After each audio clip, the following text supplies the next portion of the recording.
Пистолет-пулемет, 3 револьвера, 2 обреза, граната и сотни патронов. Этот внушительный оружейный схрон накануне оказался в руках сотрудников межрайонного отдела по борьбе с организованной преступностью республиканского МВД. Арсенал добровольно выдал житель Саранска. Как установили сотрудники межрайонного отдела по борьбе с организованной преступностью, изъятый арсенал принадлежал участникам одной из преступных группировок, члены которой уже отбывают наказание за ранее совершенные преступления. Вместе с заводскими экземплярами оружия в схроне были и самодельные стволы, приспособленные под стрельбу боевыми патронами. А в числе боеприпасов электродетонаторы, патроны для снайперской винтовки. В настоящее время изъятые оружие и боеприпасы направлены на исследование в экспертно-криминалистический центр МВД по Республике Мордовия, который установит их состояние и пригодность для использования.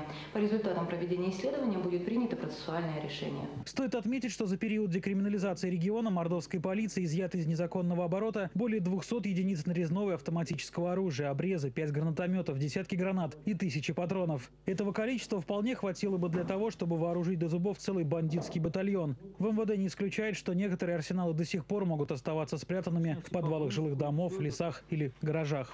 Александр Аносов, происшествие, 10 канал.